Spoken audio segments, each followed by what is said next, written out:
नमस्कार. जर्मन शिकूया मराठीतूनच्या पुढच्या भागात आपलं स्वागत आहे.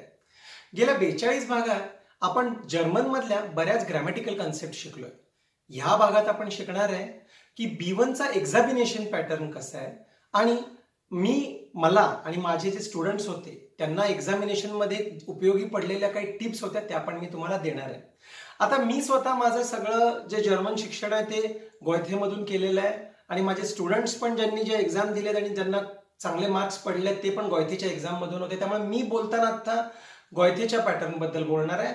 पण B1 हे युनिव्हर्सल असतं त्यामुळे बाकीच्या पण एक्झामचा पॅटर्न सिमिलरच असेल, त्याचा उपयोग तुम्हाला होईलच. तर सगळ्यात आधी मी तुम्हाला एक रिक्वेस्ट करतो की तुम्ही जर आतापर्यंत माझा A1 एक्झामिनेशन पॅटर्नचा जो एपिसोड होता, एपिसोड 21, तो जर बघितला नसेल तर तो बघून या. कारण त्या एपिसोडमध्ये आपण की बाबा हे A1, A2, B1, B2 काय असतं आणि गोयथेचा एक्झाम पॅटर्न बेसिकली काय असतो ते बघितलेलं आहे. त्यामुळे तुम्ही जर ते आतापर्यंत बघितलं नसेल तर ते बघून या, म्हणजे पुढचं तुम्हाला कळायला सोपं होईल. जर ते तुम्ही बघितलं असेल तर तुम्हाला माहित असेल की बाबा प्रत्येक एक्झामचे 4 पार्ट असतात: स्प्रेशन, श्रायबन, लेझन, ह्योरन. आता A1 पासून B1 मध्ये फक्त थोडासाच फरक आहे की A1 ला सगळं मिळून पासिंग होतं, B1 ला मॉड्युलर पासिंग असतं. म्हणजे काय की बाबा प्रत्येक लेझन, ह्योरन, श्रायबन, स्प्रेशन प्रत्येकात तुम्हाला वेगळे वेगळे 60% मार्क पडणं अपेक्षित असतं आणि त्या एक्झाम तुम्ही एकत्र पण देऊ शकता किंवा वेगवेगळ्या पण देऊ शकता. तर B1 नंतर काय अपेक्षित आहे समजून घ्या. जर तुम्ही B1 झाला असाल तर तुम्हाला बेसिकली तुम्हाला ज्या इन्स्ट्रक्शन आहेत मग त्या रिटर्न असोत किंवा बोलून सांगितलेल्या असोत त्या तुम्हाला समजल्या पाहिजेत तुमच्या डे टू डे लाईफ मधल्या. किंवा तुम्हाला कुठेही जर जर्मन स्पीकिंग कंट्रीजमध्ये जर तुम्ही गेला तर तुम्ही स्वतःला हँडल करू शकला पाहिजे. That is one thing. आणि दुसरं म्हणजे की तुम्हाला तुमच्या स्वतःच्या ज्या कल्पना आहेत किंवा स्वतःचे जे विचार आहेत छोटे छोटे सोप्या शब्दात मांडता आले पाहिजेत आणि तुमचे आत्तापर्यंतचे जे काही एक्सपिरियन्स आहेत ते तुम्हाला लोकांशी शेअर करता यायला पाहिजे. This is basically what you want की जर तुमचं B1 झालं असेल. आणि त्यामुळे एक्झामचा पॅटर्न त्या पद्धतीनं केलेला आहे. तर याचे आपण टोटल 3 व्हिडिओ करणार आहे. आजच्या भागात आपण लेझर आणि ह्योरन बघणार आहे आणि श्रायबन आणि स्प्रेशन याला आपण प्रत्येकी एक सेपरेट व्हिडिओ करणार आहे, कारण त्याचा मार्किंग पॅटर्न त्यात काय चेक होतं ते सगळं आपण डिटेलमध्ये बघणार आहे. पण लेझन आणि ह्योरन हे बेसिकली तो जो पॅटर्न आहे तो A1 काय आणि C2 काय बऱ्यापैकी सिमिलर असतो, त्यामुळे तो काय तो आपण बघणार आहे. तर सुरुवात करूया लेझननी. तर हा तुम्हाला जसं स्क्रीनवर दिसत असेल लेझन टोटल 30 मार्काला असतं. नंतर तुमच्या मार्कशीटमध्ये त्याला 3.33 न गुणून त्याचं 100 करून येतं, पण बेसिकली पॉईंट असतात 30. ओके. आणि ते 30 पॉईंटसाठी टोटल 5 पार्ट असतात, 5 टाईल्स असतात. ओके. त्यातली जी टाईल 1, 2 आणि 5 आहे, 1, 2 आणि 5 आपण डिटेलमध्ये बघणार आहे, पण जस्ट मी तुम्हाला सांगून ठेवतो. टाईल 1, 2 आणि 5 आहे ती बेसिकली उतार्यावरील प्रश्न आहे, जे आपण A1 मध्ये पण पहिल्या भागामध्ये केलेलं. उतारा असतो आणि प्रश्न असतो. कुठले उतारे ते आपण नंतर बघू.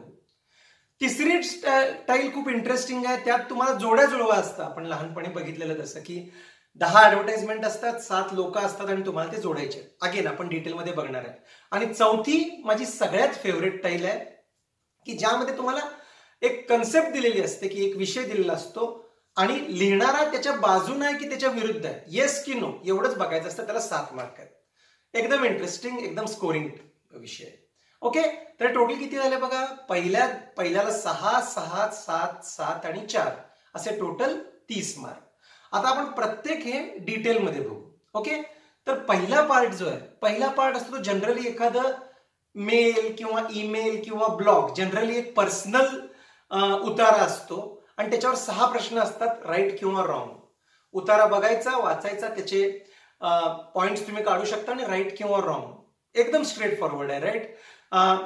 चांगली गोष्ट ही आहे की लेझन असो ह्योरन असो, उतारा आणि प्रश्न त्यांना एकच क्रोनॉलॉजी असते. म्हणजे पहिल्या प्रश्नाचं उत्तर शेवटी असं कधीही असणार नाही. त्यामुळे यू डोंट नीड टू वरी. त्यामुळे तुम्ही तो पण उपयोग करून घेऊ शकता की अरे हा एवढ्यात पहिल्याचं झालं ना मग दुसरं तिथंच असणार. आणि मग त्याच्यासाठी तुम्ही तुमचे कसे आयडियाज लावाल ते तुमच्यावर आहे. काही लोकांना प्रश्न आधी वाचायला आवडतात, काही लोकांना आधी उतारा वाचायला आवडतो. It's up to you. Okay. पहिलं एकदम सोपं होतं, एक काइंड ऑफ पर्सनल उतारा आणि त्याच्यावर 6 प्रश्न, राईट किंवा रॉंग. दुसरा जो पार्ट असतो, दुसऱ्या पार्टमध्ये काय असतं, 2 छोटे न्यूज आर्टिकल असतात, 2A 2B. 2 छोटे न्यूज आर्टिकल असतात रिसेंट न्यूज बद्दल की बाबा म्हणजे कामाच्या बदल्यात घर भाडं वगैरे असे इंटरेस्टिंग न्यूज आर्टिकल असतात ते. आणि त्याच्यावर तुम्हाला प्रत्येकी 3-3 प्रश्न असतात. बाकी सेमच, की बाबा एक न्यूज आर्टिकल त्याच्यावर 3 प्रश्न, आणखी एक न्यूज आर्टिकल त्याच्यावर 3 प्रश्न, आणि त्याला फक्त ABC 3 पर्याय असतात. कळलं? म्हणजे पहिलं 6 मार्काचं होतं, हे 3 + 3 6 मार्काचं.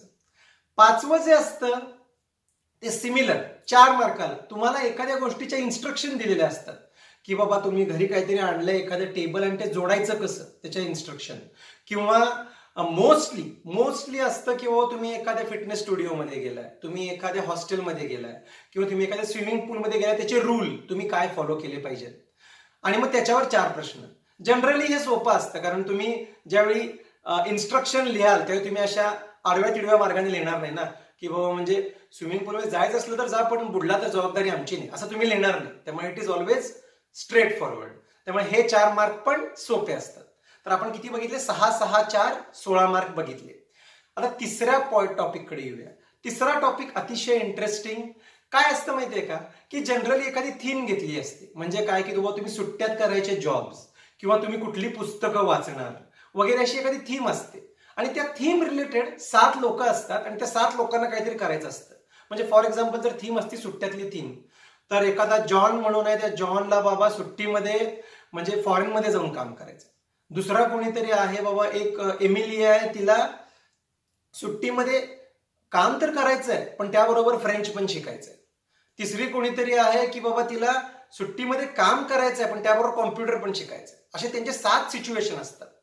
आणि खाली 10 ऍडव्हर्टाइजमेंट असतात की बाबा आमच्या इथं रेस्टॉरंटमध्ये नोकरी करा, किंवा कॉम्प्युटर कोर्स शिकता शिकता पैसे कमवा, किंवा फ्रान्समध्ये जाऊन तुमचा हे करा. तर तुम्हाला काय करायचं आहे की ते 10 जे ऍडव्हर्टाइजमेंट आहेत त्यातल्या कुठल्या पासिंग आहेत तुमच्या 7 सिच्युएशनला त्या निवडायचे. एकदम सिंपल आहे.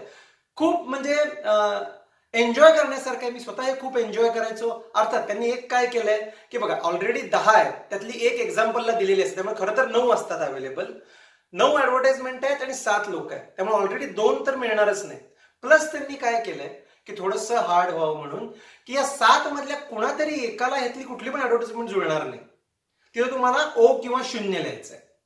तसं ते सोपं आहे, एकदा तुम्ही केलं की तुम्हाला कळेल. तर बेसिकली तुम्हाला काय करायचंय, तर माझी ज्यासाठी आयडिया जी होती ती की बाबा आधी प्रत्येकाला काय पाहिजे ते एकदा एका वाक्यात समजून घ्या की अरे हा याला फ्रान्सला जायचं बेसिकली, म्हणजे कळलं ना. दुसऱ्याला की बाबा पैसे कमवता कमवता कॉम्प्युटर शिकवायचं जे काय ते. आणि नंतर मग ज्या ऍड्स आहेत ना त्यांचा क्रक्स काढा किंवा ही ऍड नक्की म्हणते काय, आणि नंतर मध्ये जुळवणं सोपं आहे. अगेन खूप इंटरेस्टिंग आहे. तुम्ही एन्जॉय कराल तर तुम्हाला खूप मजा येईल. आणि त्यानंतर आपण येऊ चौथ्या टाईलकडे. ही माझी सगळ्यात आवडती टाईल आहे. तर ह्यात काय असतं, आपल्याला तुम्हाला वाचकांचा पत्रव्यवहार माहिती आहे का नाही मला माहित नाही, की बाबा कुणीतरी काहीतरी एखादं एडिटोरियल लिहिलेलं असतं आणि त्याला लोक पत्र लिहितात. तर जनरली असं असतं की बाबा एखादा आर्टिकल लिहून आलेला आहे की बाबा व्हिडिओ गेमवर बंदी आणावी की नाही, व्हिडिओ गेमवर बंदी आणावी का, आणि तुम्हाला खाली विचारलेलं असतं की बाबा हा लिहिणार ज्यानं पत्र लिहिलंय हे तो उतारा लिहिलाय तो या बंदीच्या बाजूने आहे की नाही. तुम्हाला फक्त होय की नाही हेच बघायचं असतं. सिंपल आहे ना की बाबा is he for a ban on video games. आता त्यातले जे 7 आणि त्यात 7 उतारे असतात आणि मग खाली लिहिलेलं असतं कोणतं, माझं स्पष्ट मत आहे की बाबा ह्याच्यामुळे तरुण पिढीचं नुकसान व्हायला लागले, त्याच्यावर बंदी आणलीच पाहिजे. म्हणजे काय, तो बंदीच्या बाजूनं आहे. किंवा एखादा दुसरा असा म्हणेल की बाबा नाही तसं तर मग आता काय पिक्चरमध्ये पण एवढी सगळी हिंसा असते, असं बंदी आणून काय होणार आहे, त्यामुळे ह्यात काय फारसा अर्थ नाही, तर तो बंदीच्या बाजूनं नाही. सिंपल आहे right. Most of the times असे शब्द असतात की बाबा इश बिन फ्युर आइन फेअरबॉट किंवा दास मार्क झिन की बाबा it makes sense, it does not make sense. अर्थात काही गुगली पण असतात की नॉर्मल आपल्याकडे पण असतात ना लोक, नाही मग खरं आहे ते सगळं की बाबा त्याच्यामुळे त्रास होतो वगैरे, पण शेवटी आपल्या हातात काय आहे, करू त्याच्याला काय करायचं ते, अशी एखाद दुसरी गुगली पण असते. त्यामुळे it's again very interesting, very high scoring. तुम्हाला फक्त त्याचा तर अंदाज घ्यायचा त्याला काय म्हणायचंय, आणि झालं 7 मार्क. एकदम सिंपल राईट. तर बघा ढोबळ मानाने 3 प्रकार आहेत की बाबा 16 मार्काला तुम्हाला उतार्यावरचे प्रश्न आहेत, 7 मार्काला जोड्या जुळवा आहेत, आणि 7 मार्काला हो किंवा नाही बघायचंय. कळलं. आता थोड्याशा टिप्स. एक्झाम पॅटर्न एकदम सिंपल आहे. थोड्याशा टिप्स. त्या टिप्सचे 2 भाग आहेत, एक तर एक्झामला जायच्या आधी आणि दुसरं म्हणजे एक्झाम मध्ये. तर एक्झामला जायच्या आधी काय करू शकतो, जेवढी व्होकॅब्युलरी वाढेल तेवढी चांगलीच आहे. म्हणजे की तुम्हाला ऑनलाईन गोयथेच्या व्होकॅब्युलरीची पीडीएफ एक मिळेल, ती अवेलेबल असते. तुम्ही सर्च केली तर तुम्हाला B1 ची पीडीएफ मिळेल. ती जेवढी करता येईल तेवढी करा. राऊंड अबाउट थंब रूल 2000 ते 2500 वर्ड जर तुम्हाला माहित असतील B1 ला तर गुड इनफ आहेत. जेवढं जर्मन वाचता येईल तेवढं वाचा. न्यूजपेपर वगैरे वाचणं थोडं अवघड जातं कारण त्याच्यामध्ये तो नॉर्मल पास्ट टेन्स असतो. तुम्ही काय करू शकता की डॉयचे विले DWचं स्वतःचं चॅनल आहे, त्याच्यावर खूप सारे मटेरियल अवेलेबल आहे. गोयथेच्या वेबसाईटवर खूप सारं मटेरियल आहे. जेवढं तुम्ही आधी वाचलेलं असेल किंवा गोयथेच्याच वेबसाईटवर तुम्हाला 2 पेपर्स मिळतील, ते जर तुम्ही केलेले असतील, जेवढं तुम्ही आधी तुमची व्होकॅब्युलरी चांगली असेल तेवढा फायदा नक्कीच होणार आहे. आणि किमान एखाद दुसरा पेपर जर सोडवलेला असेल तर it will help. Me generally पुस्तकं कधी रेकमेंड करत नाही, पण मिट एअरफॉल सारखी काही पुस्तकं आहेत ती सुद्धा तुम्ही हवी असतील तर रेफर करू शकता. तर हे झालं परीक्षेच्या आधी. तर परीक्षेमध्ये काय करायचं, कारण तो सगळ्यात महत्वाचा आहे. तर सगळ्यात महत्वाची गोष्ट लक्षात ठेवा, तुमचा सगळ्यात मोठा प्रॉब्लेम आहे टाइम. कारण अंदाजे 1500 वर्ड्स असतात आणि तुमच्याकडे फक्त 65 मिनिटं आहेत. कळलं ना? म्हणजे जर 3 तास दिले तर कुणीही पास होईल. मजा ही आहे की तुम्ही 65 मिनिटात पास व्हायचं आहे. तर त्यासाठी सगळ्यात मोठी टीप लक्षात ठेवा, तुम्हाला सगळे शब्द कळायची गरज नाही, कुणालाही कळणारच नाही. प्रत्येक लेवलला तुमच्या लेवलच्या वरचे थोडे शब्द असतातच. तुम्हाला फक्त त्याचा अर्थ काढता यायला पाहिजे की बाबा अख्खं तुम्हाला, जर तुम्ही अख्खी ऍडव्हर्टाइजमेंट जर समजून घ्यायला बघितलं तर ते जमणारच नाही. किंवा ह्यात काय म्हणायचं यांना, तो क्रक्स काढायचा, आपला लिहायचा, पुढे जायचं. कळलं? असं जर तुम्ही केलं तरच तुम्हाला वेळ पुरणार आहे, वेळेचा खेळ. दुसरं महत्वाचं म्हणजे की तुम्हाला कुठला क्रम, आता म्हणजे मला एक जो क्रम आवडतो आणि तो मी माझ्या स्टुडंट्सना सांगितलं तो मी तुम्हाला देणार आहे, पण तो तुम्हाला लागू पडेल असं नाही. किंवा मला स्वतःला 3 आणि 4, कारण तिथं कसं आहे की तुमचं डोकं थोडं ऍक्टिव्ह असणं गरजेचं आहे. टाइम प्रेशर नसलेलं बरं आहे. आणि तिथं कसं 7 पैकी 7 मिळणार की नाही तुमच्या हातात बऱ्यापैकी असतं. म्हणजे त्यामुळे आय वुड प्रिफर की 3 आणि 4 तुम्ही आधी सोडवा, की बाबा तिथं तुम्हाला ऍक्च्युअली जोड्या जुळवायच्या आहेत किंवा हो की नाही त्यांचं समजून घ्यायचं आहे. आणि नंतर मग उतार्यावरील प्रश्न मग तुम्हाला 1 आधी घ्यायचा आहे, 2 आधी घ्यायचा आहे, 5 यायचं तुम्ही ठरवू शकता की. आणि सगळ्यात महत्वाची गोष्ट म्हणजे लेझन मध्ये तुम्हाला एक्स्ट्रा टाइम मिळत नाही परत आन्सर शीटवर लिहायला. त्यामुळे तुम्हाला काय करायचं की तीच 65 मिनिटात, कारण लोक काय होतं मी बघितलंय, माणूस म्हणजे एक्झामिनर ती शीट काढून घ्यायला येतो आणि मग ते ट्रान्सफर करायला घेतात, कारण नसताना चुका होतात. त्यामुळे हे विसरू नका किंवा तुम्हाला तेवढ्याच 65 मिनिटात तुमची आन्सर्स आधी सोडवताना वाटल्यास तुम्ही प्रश्नपत्रिकेवर सोडवा, पण एक तुमची काय असतील ती डेडिकेटेड 2 मिनिटं 5 मिनिटं जी काय तुम्हाला लागणार आहे ती वेगळी डेडिकेटेड ठेवा. वाटल्यास एखाद दुसरा प्रश्न कमी सोडवला तरी चालेल, पण शांतपणे ते आन्सर्स तिकडं ट्रान्सफर होणं गरजेचं आहे. ओव्हरऑल जर तुमचा स्वतःचा जर्मन ओके असेल, जर तुम्हाला नॉर्मल वाचायची सवय असेल, तुमची व्होकॅब्युलरी ओके असेल, तर लेझनसाठी फारसं वेगळं काही करायची गरज नाही. एका दुसरा पेपर सोडवला बस आहे, असं काही 10 पेपर लोक असं करतात की 10 पेपर सोडवतात, त्यांना फारसा काही फरक पडत नाही. It will help you to manage your time, पण at the end most important is की तुमची व्होकॅब्युलरी किती चांगली आहे आणि तुम्ही कॉम्प्रिहेंड कसं करता. आता आपण येऊया ह्योरनकडे. आता हे ह्योरन जे आहे ना ते मला स्वतःला खूप आवडतं. म्हणजे मला अगदी B1 पासून C2 पर्यंत मला खूप आवडायचं, पण सगळ्यात जास्त लोक घाबरतात आणि सगळ्यात जास्त लोक फेल होताना बघितले ते मी ह्योरनलाच. त्याचं एक रिझन पण आहे, कारण ती त्यावेळेचा खेळ आहे. स्प्रेशन म्हणा, श्रायबन म्हणा, तुम्ही खूप सारी तयारी करून जाऊ शकता. लेझनला तुम्हाला विचार करायला वेळ असतो, ह्योरन त्या सेकंदाचा खेळ असतो. त्यामुळे सगळ्यात महत्वाची गोष्ट आहे ह्योरनमध्ये की त्या सेकंदाला अलर्ट असणं, की डोकं शांत ठेवायचं. एकदा ती कॅसेट जी सुरू होते ती सुरू झाली की बाकीचे विचार काय नाही, त्या सेकंदाला ते. आता आधी आपण एकदा पॅटर्न बघून घेऊ. अगेन 30 मार्काचीच एक्झाम आहे, सिंपल आहे 30 मार्काची एक्झाम. आणि बघा ह्योरन तुम्ही A1चं घ्या किंवा C2चं घ्या, गोष्ट तीच आहे, काहीतरी ऐकवणार आणि त्याच्यावर उत्तर द्या, ऍज सिम्पल एज दॅट. फक्त A1ला कसं होतं की तुम्हाला एकदम एक प्रश्न विचारायचे, प्रश्न उत्तर यात थोडंसं वेगळं आहे. आता ते कसं आहे ते बघू. तर पहिल्या 10 प्रश्नांना एक तर तुमच्या टेलिफोन आन्सरिंग मशीनवरचं संभाषण असतं, किंवा तुम्ही एखाद्या मॉलमध्ये किंवा ट्रेन स्टेशनवर आहे तर तिथल्या लाऊडस्पीकरवरचं तुम्हाला एक ऐकवलं जातं आणि त्याच्यावर बेसिकली तुम्हाला टोटल 5 संभाषणं ऐकवली जातात आणि प्रत्येक संभाषणावर एक राईट किंवा रॉंग आणि एक ABC टाईप प्रश्नाचं उत्तर द्यायचं असतं. सिंपल आहे, राईट? तर एखादं एक्झाम्पल सांगतो किंवा तुम्हाला ऐकवलं जातं की हॅलो, मी डॉक्टर मार्क यांच्याकडून बोलते आणि तुमची जी अपॉइंटमेंट होती आजची ती कॅन्सल करून उद्यावर टाकावी लागणार आहे कारण डॉक्टरांना वेळ नाहीये. तर प्लीज सांगाल का की it is okay for you, आणि तुम्हाला काही त्यासाठी पैसे द्यायची गरज नाही आहे आता, आणि गेल्या वेळी तुम्ही तुमचं कार्ड इथं विसरून गेलेला तर ते तुम्ही आल्यावर घेऊन जा. असं एक संभाषण असतं, 2 वेळा ऐकवतील तुम्हाला ते, आणि खाली प्रश्न असतील किंवा तुमची अपॉइंटमेंट पुढे ढकलण्यात आलेली आहे का, राईट किंवा रॉंग. उत्तर राईट असेल, राईट. आणि तुम्हाला परत काय घेऊन जायचंय, पैसे किंवा आणखी काहीतरी ऑप्शन आणि card. As simple as that, एकदम सिम्पल असतं. दुसरी गोष्ट म्हणजे प्रत्येक हे जे ऐकवलं जाईल त्याच्या आधी तुम्हाला 10 सेकंद वेळ असतो. त्याच्या आधी तुम्हाला किती वेळ असतो, 10 सेकंद. तेवढ्यात किमान तो प्रश्न तरी वाचून घ्या, म्हणजे तुम्हाला कशाकडे लक्ष द्यायचं आहे ते तुम्ही बघू शकता. दुसरं म्हणजे 2दा ऐकवलं जातं, हे 2दा ऐकवलं जातं, त्यामुळे तुम्ही त्याचा फायदा काय करून घेऊ शकता, किंवा पहिल्यात तुम्ही एक अंदाज घेऊ शकता आणि दुसऱ्यात डायरेक्ट आन्सर देऊ शकता. कळलं? एकदम तसंच सोपी स्कोरिंग टाईल आहे, 10 मार्क. दुसरी जी टाईल आहे त्यात काय असतं, जनरली की बाबा एक असं एखादा माणूस बोलतोय आणि त्याच्यावर म्हणजे तो असं मोनोलॉग देतोय आणि तुम्हाला त्याच्यावर प्रश्न असतात. एक रेकॉर्डिंग तुम्हाला ऐकवलं जातं आणि त्याच्यावर सलग 5 प्रश्न असतात. जनरली एखाद्या म्युझियमची किंवा तुमच्या स्कूलची टूर असते, किंवा एखादी ऍक्टिव्हिटी होणार असेल तर त्याचं पूर्ण शेड्यूल तो देत असतो, आत्ता असं होईल, मग असं होईल, वगैरे वगैरे. महत्वाचं आहे की त्याच्या बरोबर राहा. एखादा प्रश्न जर तुम्हाला नाही आला ना तर इट्स ओके, तो प्रश्न सोडून द्या, नंतर आपण काय करायचं ते बघता येईल. पण जर त्याच्याच मागे राहिला आणि जर तुम्ही पुढचं पण सगळं ऐकलं नाही तर तुमचे 5 मार्क जातील. त्यामुळे इट इज व्हेरी इम्पॉर्टंट की तो जो नॅरेटर आहे त्याच्या बरोबर राहणं गरजेचं आहे. सगळ्यात मोठी टिप यासाठी ही आहे. अगेन 5 मार्क एकदाच ऐकवलं जातं. येस, थोडंसं टफ आहे. फक्त यात तुम्हाला आणखी एक फायदा हा आहे की तुम्हाला हे चालू व्हायच्या आधी 60 सेकंद मिळतात. 60 सेकंद तसे भरपूर असतात. किमान सगळे प्रश्न तरी समजून घ्या, त्याच्या महत्वाच्या पॉइंट खाली अंडरलाईन करून घ्या. शक्य झालं तर उत्तरांच्या खाली पण अंडरलाईन करून घ्या. पण किमान मी तुम्हाला कळेल किंवा व्हॉट यू आर एक्सपेक्टिंग, जेव्हा ते चालू होईल तेव्हा तुम्ही काय एक्सपेक्ट करणार आहे हे तुम्हाला कळेल. त्या 60 सेकंदाचा पुरेपूर उपयोग करून घ्या.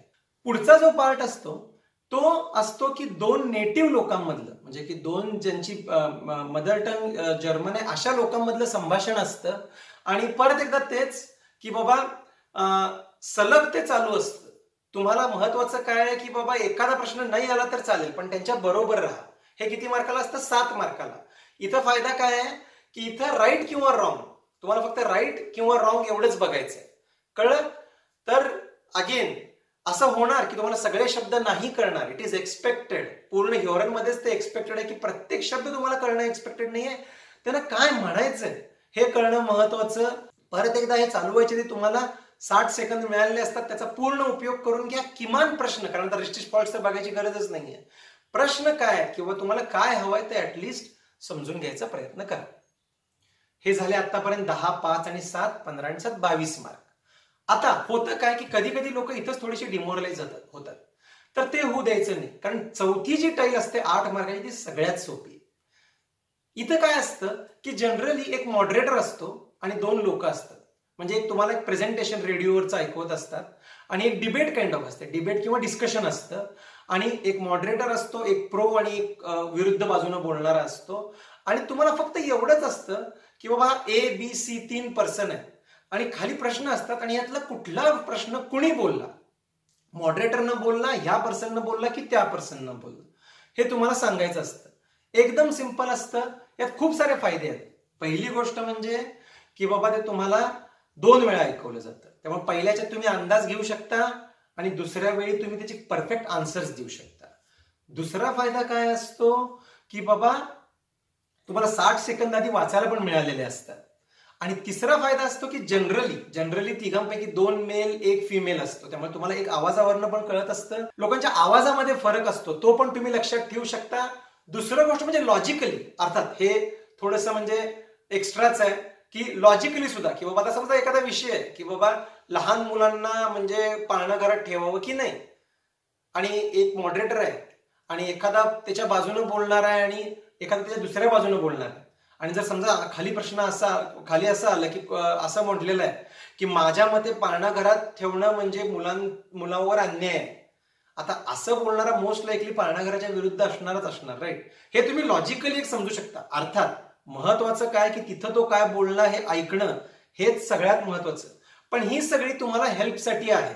त्यामुळं इथं अगेन तुम्ही जर डोकं शांत ठेवलं तर ठीक आहे, 2-3 थोडेसे अवघड गेले असले तरी इथं तुम्ही रिकव्हर करू शकता. अगेन इथं एक फायदा दुसरा आहे की बाबा इथं तुम्ही आत्तापुरती सगळी उत्तरं तुमच्या प्रश्नपत्रिकेवरच लिहू शकता. नंतर तुम्हाला 5 मिनिटं मिळतात ती उत्तरं उत्तरपत्रिकेवर ट्रान्सफर करण्यासाठी. कळलं? तर हा झाला फॉर्मॅट, एकदम सोपा होता रे. पहिल्यांदा 10 मार्काला एक रेस्टिश फॉल्स ABC, नंतर 5 मार्काला एखाद्याचा एक मोनोलॉग ऐकायचा आहे की बाबा तुम्ही म्हणजे तो एखाद्या म्युझियमची टूर करून चाललाय. तिसऱ्याला की दोघांच्यातलं संभाषण रिस्टिश किंवा फॉल्स 7 मार्क. आणि चौथा आता आपण बघितलं एकदम स्कोरिंग की बाबा एक डिस्कशन असतं, कोण बोललं एवढंच तुम्हाला सांगायचं. तर आता आपण येऊया टिप्सकडे. तर एक्झामच्या आधी तर सगळ्यात जास्त म्हणजे की ऐकायची सवय ठेवा. मी बऱ्याचदा सांगितलंय माझ्या प्रेझेंटेशन्समध्ये, आपल्या A1च्या आधी पण सांगितले, तुम्हाला जे हवं ते ऐका. तुम्हाला हवं असेल तर बेस्ट इज डॉयचे वेलवर ऐका, किंवा तुम्हाला हवं ते कार्टून तुम्ही जर्मनमध्ये ऐका. बघा, बऱ्याच लोकांचा हाच प्रॉब्लेम होतो की बाबा मी एवढे 3 महिने 4-6 महिने अभ्यास केला आणि आता मला योरन करताच येत नाही. माझी कायमची अॅनॉलॉजी आहे की तुम्ही क्रिकेट किती जरी शिकला तरी हॉकी आपोआप येणार नाही, राईट? हॉकी येण्यासाठी हॉकीच शिकावं लागेल. योरन तुम्हाला यासाठी ऐकावंच लागेल. तर ऐकायची प्रॅक्टिस ठेवा, ते सगळ्यात महत्वाचं. बाकी त्यासाठी वेगळं काही करू शकत नाही तुम्ही, कारण जनरली जो ह्योरनची वोकॅब्युलरी असते तो लेझनचा सबसेट असतो. जर तुम्ही लेझनसाठी वोकॅब्युलरी केली असती तर ती ह्योरनसाठी 100% पुरतेच. त्यामुळे बाकी वेगळं काही फारसं करायची गरज नाही. एखाद दुसरा एक्झाम पेपर सोडवला पॅटर्न कळण्यासाठी पुरेसं आहे. ऐकायची तयारी करणं हेच महत्वाचं. महत्वाचं म्हणजे एक्झामच्या वेळेस सगळ्यात महत्वाचं म्हणजे शांत राहा. हे खूप महत्वाचं असतं, कारण तो त्या वेळेचा खेळ आहे, त्या 40 मिनिटाचा खेळ आहे की तिथं डोकं शांत ठेवायचं. एखादा प्रश्न खूप सोपा गेला म्हणून हुरळून जायचं नाही, अवघड गेला म्हणून टेन्शनमध्ये यायचं नाही, पुढचा प्रश्न सोडवायचा. इस्पेशली नंबर 2 आणि 3च्या टाईल्स मध्ये एखादं नाही कळलं, असं वाटतंय ना नाही कळलं, ठीक आहे, आता कुठे आहे ते बघा आणि तिथं जाऊन ती उत्तरं द्या. ते महत्वाचं. सगळ्यात महत्वाचं ते की बाबा असं नाही व्हायला पाहिजे की अख्खं सेक्शनच मी सोडून आलो. कळलं? हे अतिशय महत्वाचं. दुसरी गोष्ट म्हणजे ते 10 सेकंद आहेत, 60 सेकंद आहेत, त्यांचा वापर करून घ्या. तेवढ्यात तुम्ही जर आधी प्रश्न वाचून घेतला असेल ना तर you know what to expect from that. ऐकण्यातनं काय एक्सपेक्ट करायचं तुम्हाला माहिती आहे, त्याचा खूप सारा तुम्हाला फायदा होणार आहे. कळलं? आणि सगळ्यात महत्वाचं म्हणजे दुसरा तिसरा प्रश्न थोडेसे अवघड गेले टाईल तरी नाराज होऊ नका, डिमोरलाइज होऊ नका. चौथी जी टाईल आहे ती तुम्हाला कमबॅक करायला चान्स देणार. त्यावेळी तुम्ही असे मोटिवेटेड पाहिजे. डोकं शांत ठेवून सोडवलं तर चौथ्यामध्ये तुम्हाला 8 पैकी 8 मार्क यायला काहीच हरकत नाहीये. ओव्हरऑल 30 पैकी 18 मार्क हवेत तुम्हाला, हे विसरायचं नाही. त्यामुळं जसं मी म्हटलं, मला स्वतःला ही टाईल खूप आवडते कारण ही चॅलेंजिंग आहे. तो तिथल्या वेळेचा खेळ आहे. एक्सप्रेशन म्हणलं कसं थोडी तयारी करून जाऊ शकता तुम्ही आणि नंतर you know what to expect. इथं कसं आहे की तो तिथला खेळ आहे आणि तुम्हाला सांगितलं तसं A1 असो C2 असो अगदी सेम असतं. फक्त काय A1 ला तुम्हाला गाडी नंबर 17 प्लॅटफॉर्म नंबर 18च्या जागी 19ला येणार आहे आणि C2 ला जाऊन तुम्हाला असतं की तुमचा मज्जारज्जू कधी काम करायचं कधी थांबतो आणि मेंदू कधी काम करायला सांगतो. ही एवढाच फरक आहे, पण बेसिक्स ऑलवेज रिमेन सेम. त्यामुळे ह्योरनला घाबरू नका, ते सगळ्यात महत्वाचं आहे. तर आज आपण लेझन आणि ह्योरनचा फॉर्मॅट बघितला आणि त्यांच्यासाठी लागणाऱ्या टिप्स बघितल्या. पुढच्या भागात आपण श्रायबन बघू. मला आशा आहे की तुम्हाला हा एपिसोड आवडला असेल. आपण भेटूया पुढच्या भागात. धन्यवाद.